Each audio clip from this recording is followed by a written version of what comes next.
Assalamualaikum warahmatullahi wabarakatuh. Di sini saya akan mempresentasikan hasil analisis produktivitas dengan pendekatan postpak. Sebelumnya, perkenalkan nama saya Ramdan Syafri, NPI 14122000014. Berikut ini merupakan data keuangan perusahaan yang disajikan dalam tabel. Tabel ini berisikan beberapa aspek yang akan dianalisis untuk mengetahui nilai produktivitas dari setiap aspeknya. Analisis dilakukan selama 17 bulan, dimulai dari bulan Januari hingga bulan Mei periode kedua. Analisis produktivitas dilakukan dengan perhitungan rasio dan indeks. Untuk yang pertama yaitu aspek produksi. Untuk menentukan rasio produktivitas produksi dilakukan dengan perhitungan HPP dibagi dengan pendapatan bersih, sehingga didapatkan nilai dari rasio produktivitas produksi. Lalu dilakukan analisa grafik rasio produktivitas produksi dengan rasio tertinggi terdapat pada bulan Mei, periode awal dengan nilai 6,56. Untuk rasio terendah terdapat pada bulan Agustus dengan nilai 2,85. Untuk rasio mediannya terdapat pada bulan April periode kedua dengan nilai 3,80. Selanjutnya, perhitungan indeks rasio produktivitas produksi. Nilai indeks produktivitas didapatkan melalui perhitungan indeks rasio produktivitas dibagi dengan periode awal dikali dengan 100%, sehingga didapatkan nilai indeks produktivitas produksi yang tertera dalam tabel. Lalu dilakukan analisa grafik indeks produktivitas produksi dengan indeks tertinggi terdapat pada bulan Mei periode awal dengan nilai 1,53.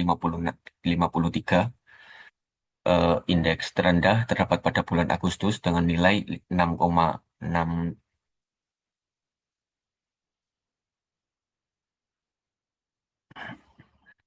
Selanjutnya yaitu perhitungan indeks produktivitas.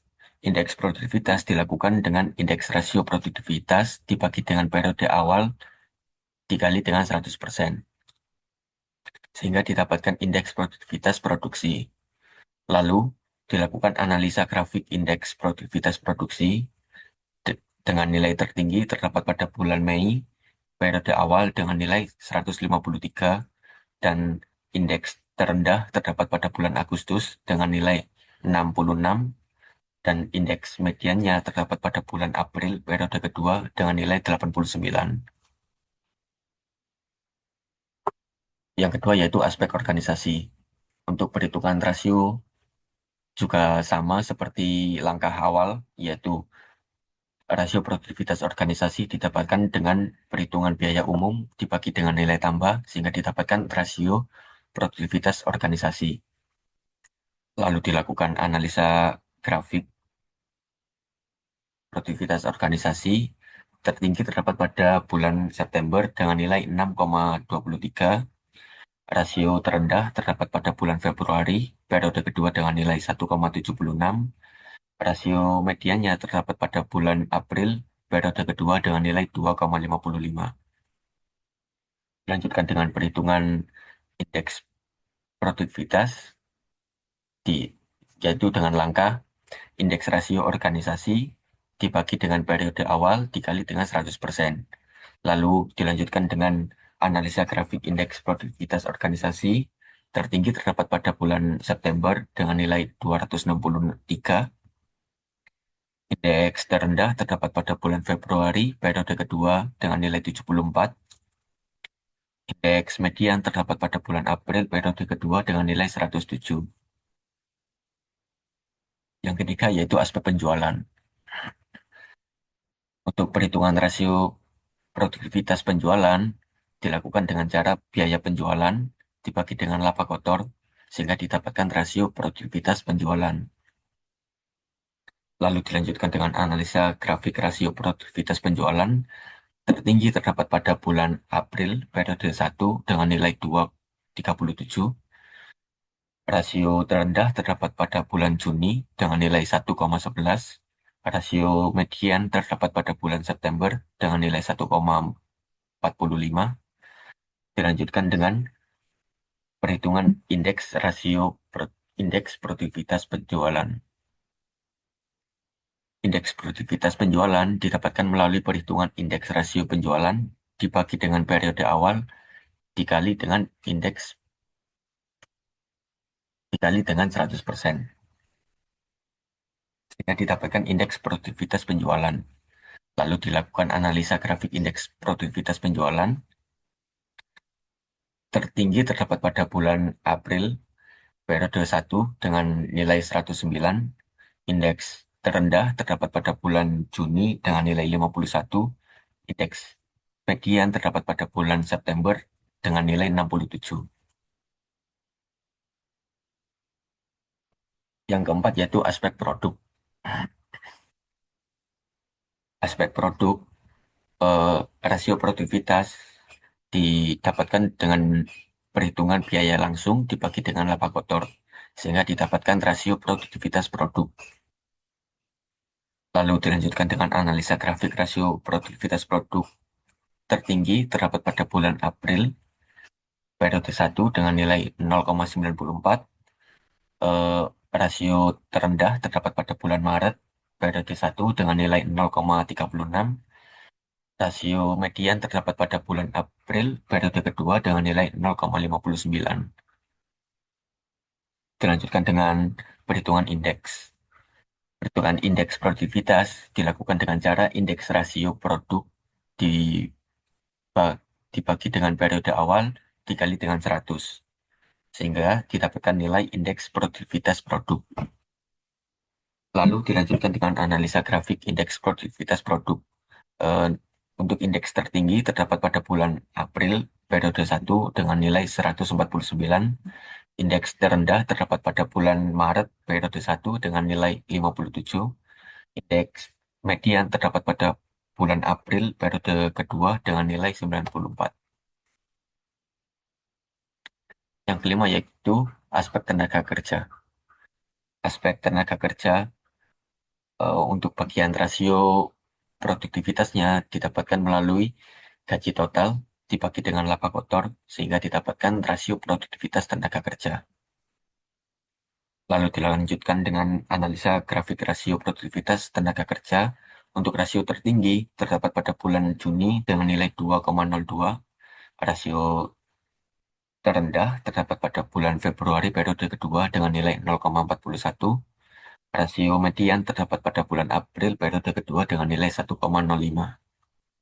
Dilanjutkan dengan perhitungan indeks produktivitas.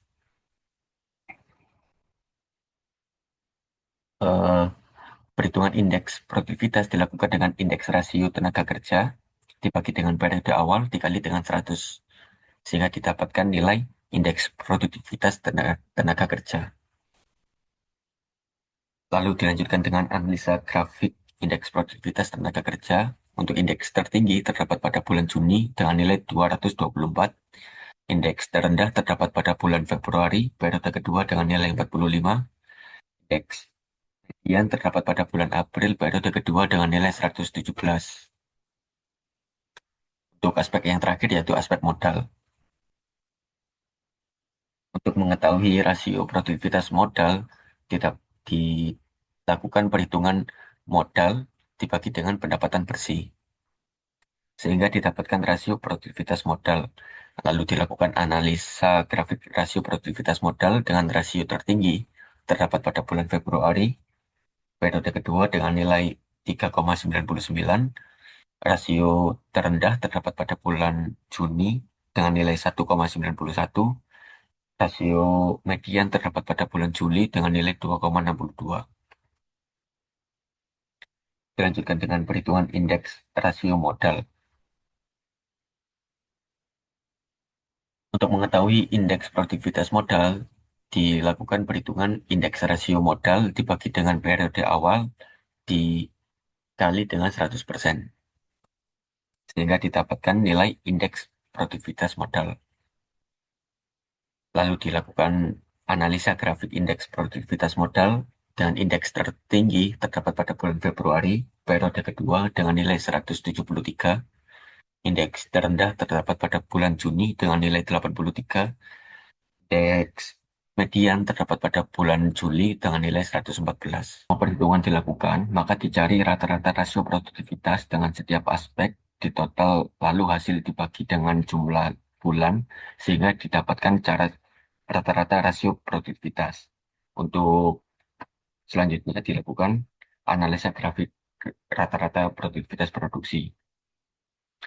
Eh, Rata-rata tertinggi terdapat pada aspek produksi dengan nilai 5,97. Rata-rata terendah terdapat pada aspek produk dengan nilai 0,85. Untuk rata-rata medianya terdapat pada di antara aspek modal dan aspek penjualan dengan nilai 3,09. Hal yang sama dilakukan dengan perhitungan indeks produktivitas. Untuk perhitungan rata-rata indeks dilakukan dengan setiap aspeknya di total lalu dibagi dengan jumlah bulan, sehingga didapatkan rata-rata indeks produktivitas. Lalu dilanjutkan dengan analisa grafik. Dari grafik nilai rata-rata tertinggi terdapat pada aspek organisasi dengan nilai 191,50. Rata-rata terendah terdapat pada aspek penjualan dengan nilai 103,10. Rata-rata median terdapat di antara aspek produksi dan modal dengan nilai 155,55. Dari aspek yang memiliki rata-rata terendah, dilakukan tindakan perbaikan pada rasio produktivitas. Aspek yang terendah yaitu aspek produk. Tindakan yang dapat dilakukan yaitu yang pertama perencanaan produk. Pada perencanaan produk bisa dilakukan dengan langkah-langkah memahami kebutuhan pasar untuk meningkatkan fitur, desain, atau harga guna menjaga relevansi dan daya saing. Untuk tahapan yang kedua yaitu pengembangan produk. Pada pengembangan produk dapat dilakukan langkah riset tren dan teknologi serta inovasi untuk memastikan keunggulan dan daya saing produk. Untuk yang ketiga yaitu tanggapan pemakai. Pada tahapan ini dapat dilakukan langkah-langkah menyediakan sistem umpan balik atau feedback yang mudah diakses untuk menganalisis dan menanggapi kebutuhan pelanggan dengan cepat. Yang keempat yaitu keuntungan dari sebuah produk. Pada tahapan ini dapat dilakukan membangun diferensiasi atau pembeda melalui kualitas, harga, dan strategi branding yang kuat agar produk lebih menarik. Untuk yang kelima yaitu analisis nilai. Pada tahapan ini dapat dilakukan mengevaluasi biaya dan manfaat untuk meningkatkan efisiensi, menghilangkan proses yang tidak bernilai, dan memastikan produk tetap kompetitif. Untuk tindakan perbaikan pada indeks produktivitas aspek penjualan dapat dilakukan dengan analisis pasar. Pada tahapan ini, langkah yang dapat dilakukan yaitu evaluasi data dan metode, penyempurnaan alat analisis, serta pemahaman tren pasar untuk meningkatkan akurasi. Untuk yang kedua yaitu identifikasi pasar. Untuk tahapan ini, langkah yang dapat dilakukan yaitu memperjelas tujuan bisnis, analisis kompetitor, dan penggunaan teknologi untuk segmentasi pasar yang lebih cepat. Untuk yang ketiga yaitu strategi produksi. Pada tahapan ini, langkah yang dapat dilakukan yaitu optimalisasi efisiensi,